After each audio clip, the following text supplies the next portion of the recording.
What this land here means to us, it's very sacred.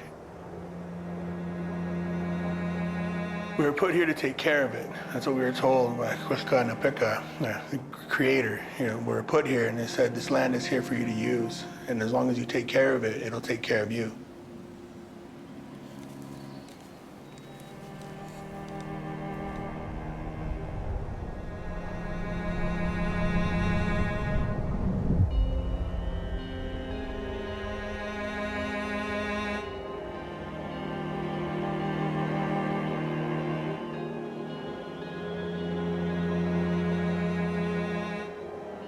In North America, there is a rugged rainforest, hundreds of miles inland from the Pacific Ocean.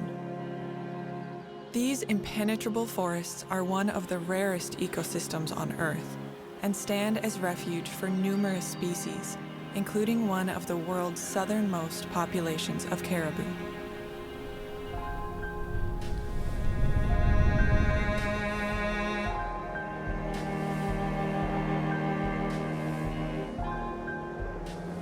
While indigenous peoples have lived in balance with this land for thousands of years, in the last century, humans have pushed this ecosystem to the tipping point. This is a story of people and a magically wild place at a crossroads.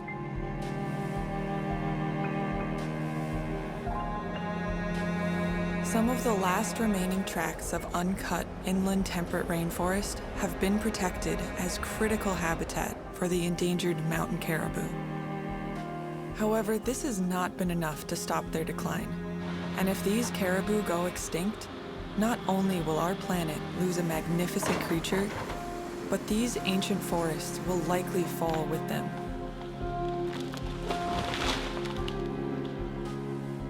I've spent countless hours in the field just trying to figure out how it is that we could have spent so much time and money, millions of dollars, trying to conserve caribou, and it's basically fundamentally failing. As a biologist and as a wildlife photographer, Dave was compelled to explore the complex conservation story of the mountain caribou and the imperiled ecosystem that they call home. Dave basically told us about this crazy, ambitious project that he was undertaking and asked us to help him capture images of these animals before it's too late. Photographs are this doorway into the minds, the worlds, the hearts of humans. You know, I really want to let these landscapes speak for themselves so that people want to pay attention.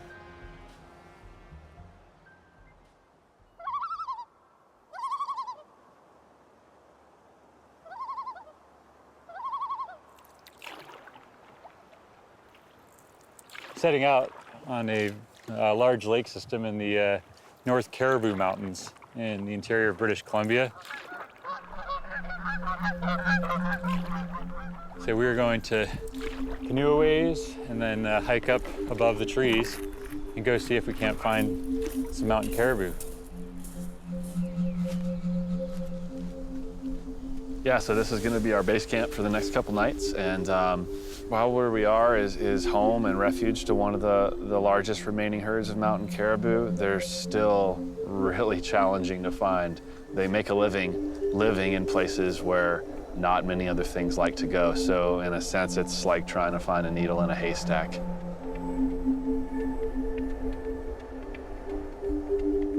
Yeah, I mean, I don't think we're going to see any caribou. I think we're going to work our asses off and get some amazing views of empty landscapes. What I need is like a hot, buttery piece of toast. That's what I need. Losing optimism about seeing anything. But it's kind of just a waiting game. You just have to put in the time and be patient.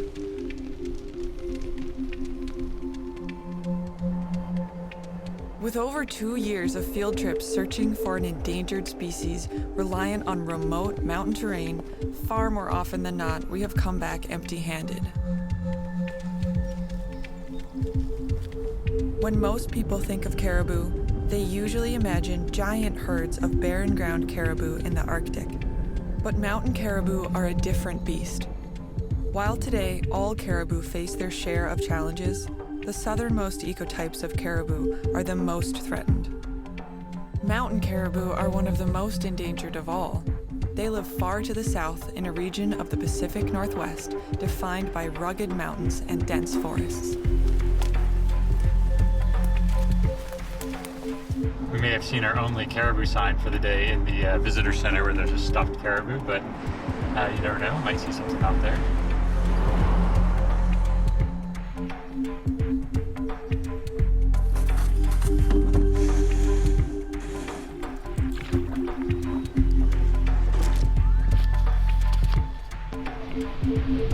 Beautiful day though, couldn't ask for anything better. Oh, it's so good. We got super lucky.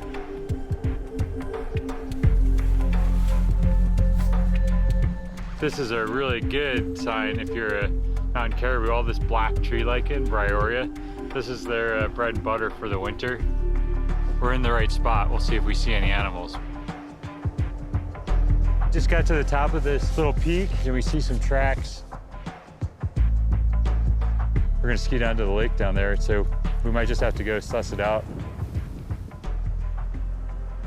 So we made up to those tracks, not a caribou, a porcupine. Are you frustrated? I'm a little frustrated, yeah. That's all I have to say about this.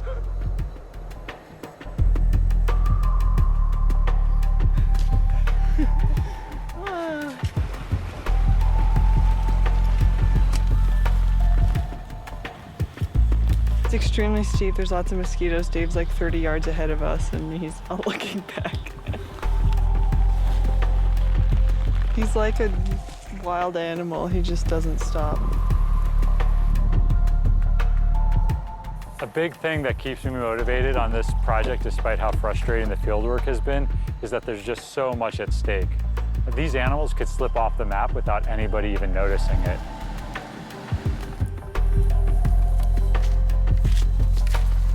Historically, mountain caribou roamed in large herds across the headwaters of the Columbia and Fraser rivers. Today, their numbers have fallen to less than 1,300 animals.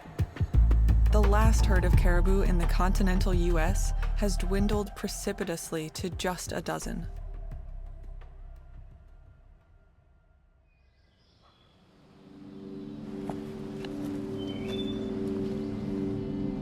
We just found some caribou tracks. It's an old trail, but maybe it'll take us to something fresher. At the very least, we'll get a chance to see what this caribou is up to.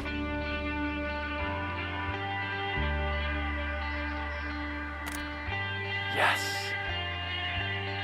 Seeing and photographing a mountain caribou for the first time, oh man, it was just awesome after those long, frustrating days in the field.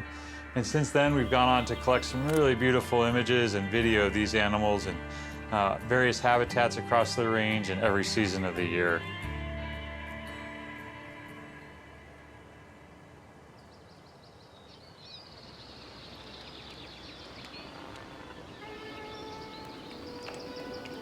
For me, what started as an attempt to document mountain caribou quickly broadened to a much larger project to look at this very unique forested ecosystem, the inland temperate rainforest. The vast majority of rainforests on Earth are tropical, and the importance of their biodiversity and role in regulating the climate are well known. Temperate rainforests are less common, typically occurring in cooler and moister coastal areas. Only very unique conditions create an inland temperate rainforest, like the one mountain caribou call home. We are in the world's only inland temperate rainforest because we have these massive, crazy, wet clouds that roll in off the Pacific, and they come all the way across the province of BC until they hit our amazing mountain ranges, and then it rains. It snows. It's magical. It's so diverse. You have everything from huge old-growth cedars in the lower elevations, completely world-class alpine. You know, from a scientific perspective, if it's the only place like it in the world, that means that there's a bunch of critters, plants, and animals here that don't exist anywhere else. Everywhere you look, there's more life on every scale. They're just rich. There's a reason that people use terms like cathedral.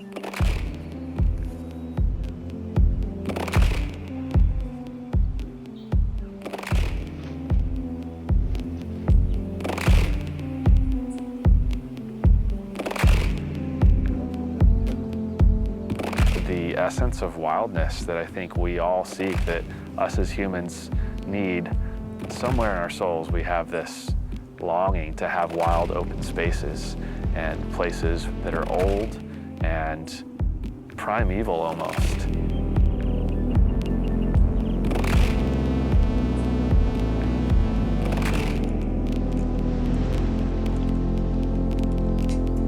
Wild spaces in BC are what give my life identity. They're what give British Columbia its identity. To me, it's not even a question. There's nothing more important than preserving these wild spaces.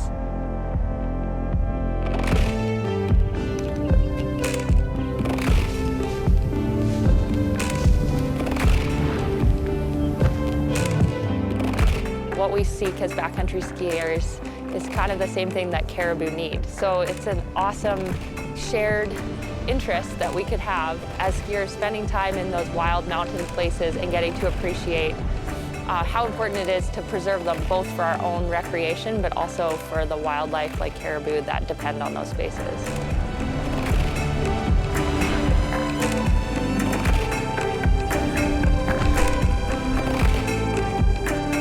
If you look at caribou and think about them as the spearhead of an ecosystem that's providing clean water, clean air, a reservoir of biodiversity, carbon sequestration for a stable climate for the future, then you realize that keeping that caribou alive and keeping the forest ecosystem, the mountain ecosystem in which it lives alive, is actually paramount for us, for survival in the future.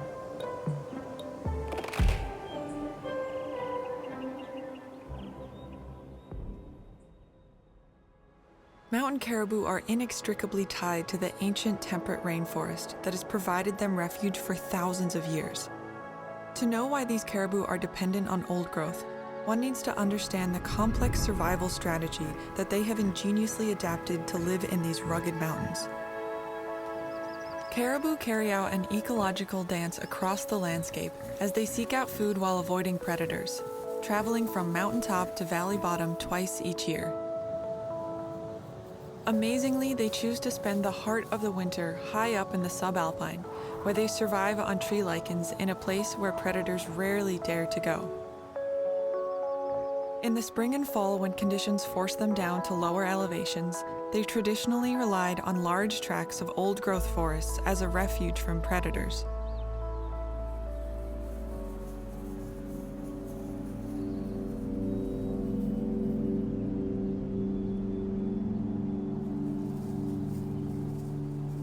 Mountain caribou basically play the role of the canary in the coal mine for this ecosystem, in the sense that we're watching them disappear, and they're an indicator that the large intact forests that were here originally are disappearing. And they're a sign that the ecosystem is beginning to break down.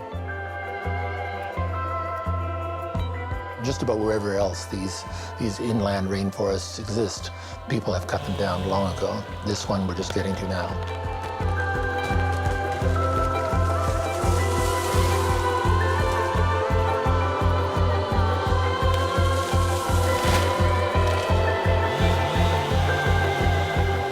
Pretty widely accepted thing. As we lose old-growth forests, we lose caribou. To be clear, we're still harvesting old-growth forest and caribou habitat in British Columbia. Why? Why? Yeah. I don't know. I'm not a policymaker. I'm not a politician. You have to ask those folks. When the loggers found this place, it was endless. And that was back in the day where it took 2 grown men a day to take 1 tree down. You know, it started in the 50s, and then by the 1970s, it was a free-for-all out there. In many parts of BC, much of the easily accessible timber has been cut. Now it's time to extend and improve access to new areas. Overseas trade missions are a good example of government and industry already working together to develop new markets. The vast majority of the forest land in BC is managed by large companies with large mills. It's the lowest number of jobs per volume of wood harvested of any province in Canada. perhaps of any jurisdiction in North America, very likely. We're literally making old growth trees into toilet paper today in the 21st century in mountain caribou habitat. And this isn't just a Canadian issue. The pulp mill processing most of these trees is owned by a US corporation. It sells pulp around the world, and it advertises its internationally recognized FSC certification for sourcing only sustainable wood fiber. I mean, you know, this is really conservation greenwashing at its finest. Canada has pioneered the concept of sustainable forest management over vast landscapes. The word sustainable has been so overused that it's sort of lost all its power to impress. Sustained yield forestry, when I was practicing it as a logger, was predicated on the assumption that we'd eradicate all the old growth in the province and replace it with healthy, fresh plantations. Well, that's not science, that's a rationale for destruction. We were curious what the province's perspective was on all of this, so we called the person responsible for caribou conservation in British Columbia. Would you say that currently the province is making the situation more challenging or easier for caribou in the future? I don't know how to answer this question, really. I think, like basically everything else in resource management life, we continue to need to make these trade-offs. The Crown is in a ticklish position to try and balance a whole host of resource values, social needs, economic needs.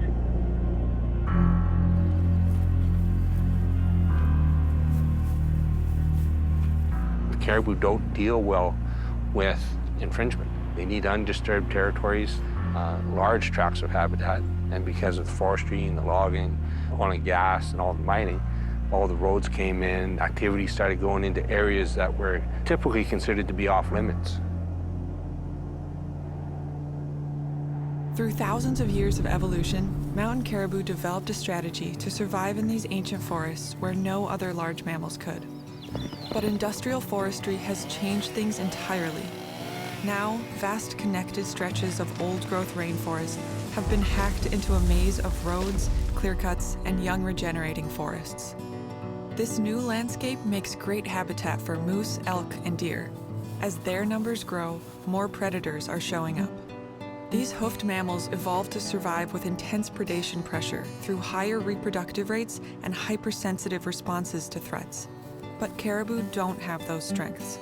With the mountain caribou strategy of predator avoidance shattered by human changes to their ecosystem, they have become easy targets in places that were once safe. With predator-prey dynamics out of balance in landscapes altered by industrial development, wolves and mountain lions are being killed to protect endangered caribou. This is a highly controversial practice that has proven to be incredibly divisive in the conservation community. Most experts agree that without killing carnivores in the short term, mountain caribou will likely disappear across much of their range. But conservationists are afraid killing predators will become a long-term solution to keep caribou alive while continuing to clear-cut the rainforest. Complicating things further, thousands of square miles are currently protected as mountain caribou habitat. If caribou disappear, these forests could go back on the chopping block. If caribou disappear, there will be a much greater impetus to harvest these forests. There is no Endangered Species Act for old-growth forests, but there is for caribou.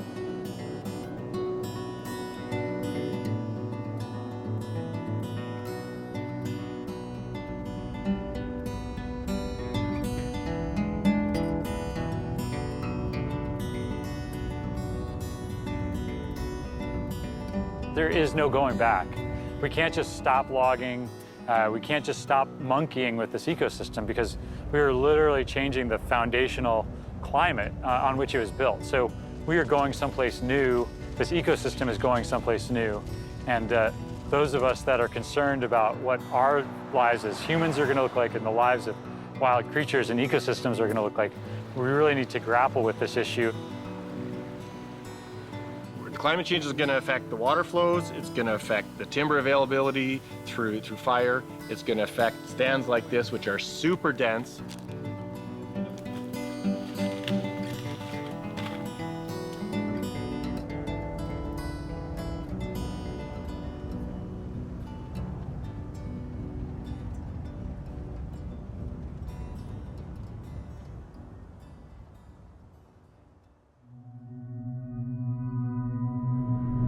There's one herd of caribou left that still comes back and forth across the border between the United States and Canada, the southern Selkirk's herd. And we really wanted to capture images of these animals because we felt like they would help tell the international nature of this story. In order to capture images of just these last few animals without disturbing them, we decided to use some camera traps. So you're basically setting up a studio lighting and photography situation in the wilderness, trying to capture an image of a wild animal that hopefully will walk in front of your camera. And we'll be back in a few weeks to see what we got. So going to check a camera trap. I'm getting a little frustrated. In addition to a few technical difficulties, field conditions today aren't the greatest. What could go wrong with camera trapping? It's basically a miracle if it ever works. I mean, your lighting could fail, your camera batteries could die, a bear could run off with your equipment. It's both incredibly frustrating and occasionally amazingly rewarding. So these camera traps can provide these just amazingly intimate moments in the lives of these wild animals.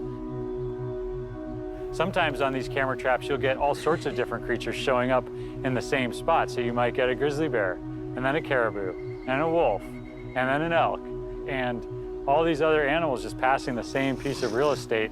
Just how these mountains are being used by so many different creatures. And it's not just caribou, you know, it's all these other animals that are depending on this landscape for their survival.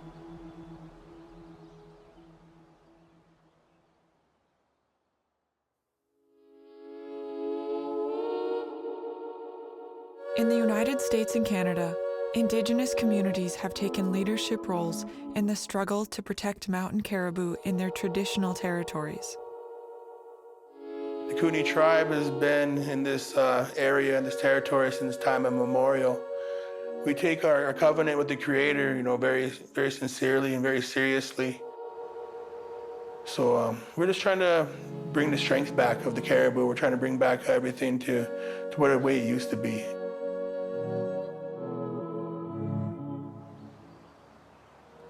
The caribou have been here since time immemorial, as well as we've had.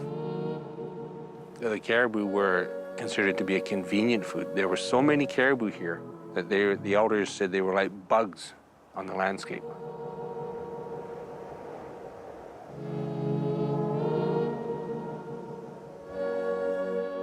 It's written in history about the gold miners all heading towards Canada and all going right through our territory, right, thousands a day. Indians were just something to be shot. The caribou, did they leave? Thousands of them. Did they leave? No, they were murdered. Every one of them. And we were murdered. And right to this day, people don't want to admit it. We have rights that we're entitled to. We have the right to hunt, trap, and fish, but we also have the right to practice our culture and the spirituality of who we are. We grew up on this land, so yeah.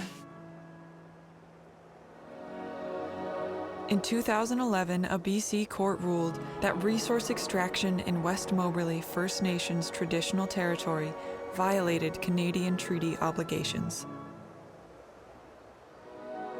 There's no promise in the treaty that says no forced interference. We are allowed to continue our way of life, hunt, fish, and trap, after we sign the treaty as if we had never entered into treaty. Well, we can't hunt the caribou. We're concerned about the caribou because that's something that we live on. We sustain ourselves off of that. And if that disappears, how much longer before we disappear?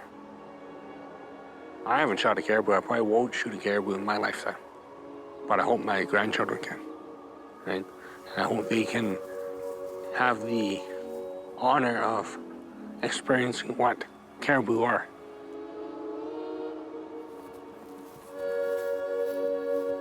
The caribou were there for us, and now we need to be there for the caribou.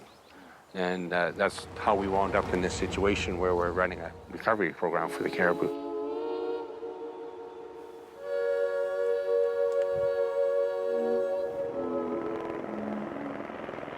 Penning pregnant caribou is an experimental strategy being tested in several locations in the region. These pens are intended to protect caribou from predators and increase survival rates of calves.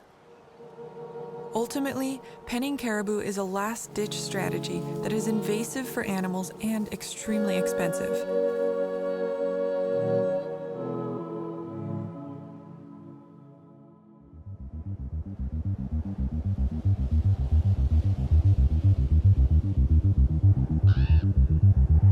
Without the animals and without the trees and the forests, like our culture wouldn't survive.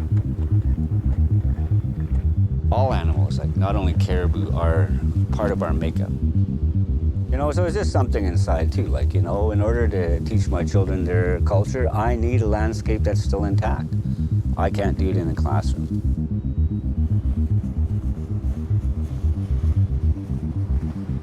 Our determination and our resolve, we've been here 10,000 years. We're not going anywhere, right? We're going to be here long after the province is done raping and pillaging the resources out of this land. And we're the ones that are going to be here cleaning up the mess that they've made.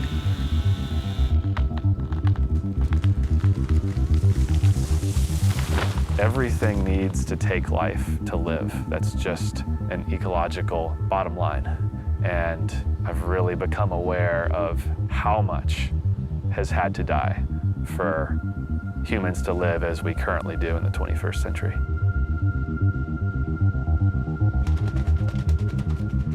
I think conservationists could learn something from the way that First Nations relate to the land beyond this sterile, scientific, objective perspective and letting their hearts get involved.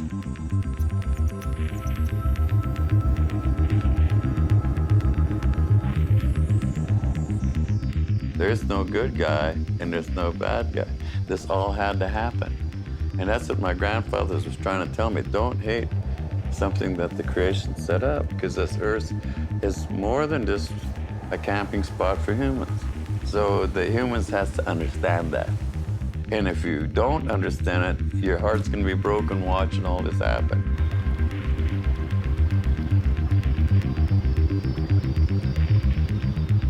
I think Václav Havel put it well. He said, you can be pessimistic and still have hope. And I would say I'm not optimistic. I don't see us moving in the right direction. But at the same time, I still have hope. These ecosystems matter to me. I can't just stop.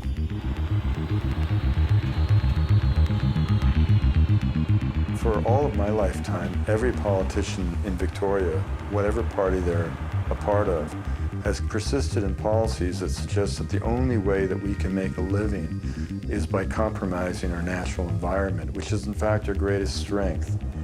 To me, this idea that we continue to be a resource-extractive economy is not a dearth of economic options, it's a dearth of imagination on the part of those we choose to elect.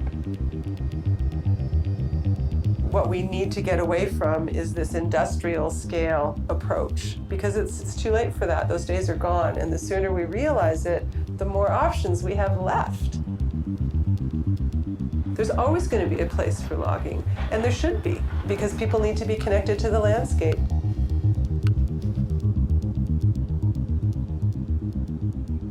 Small is beautiful, and we have some awesome examples of community forests that are doing really good work. You're accountable to your neighbors, you know, human and non-human. You're accountable for what happens in that watershed. Community forests are an alternative because we're smaller, scaled, we're locally based. So the Proctor Community Forest is a watershed-based group. So our main objectives are to protect the water and environmental values generally. And we create probably 5 to 10 more jobs per volume of logs than the industry standard in the province.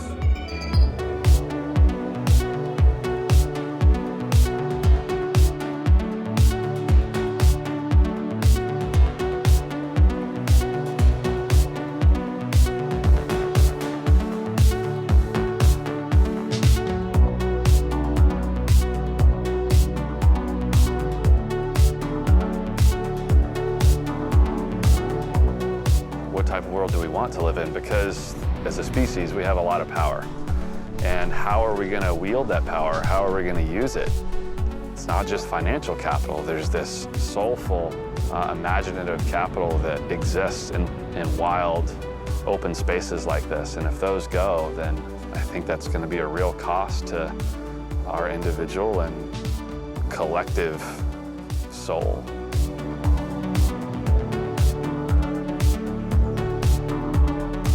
Conservation problems are not ecological issues, they're social issues. There's no wildlife management, there's human management. What we need to see is the caribou all reconnected again, all across that landscape. And that means the landscape has to come back and be reconnected again as well. Will we see that in our lifetimes? Not mine, but somebody's, if we want it bad enough.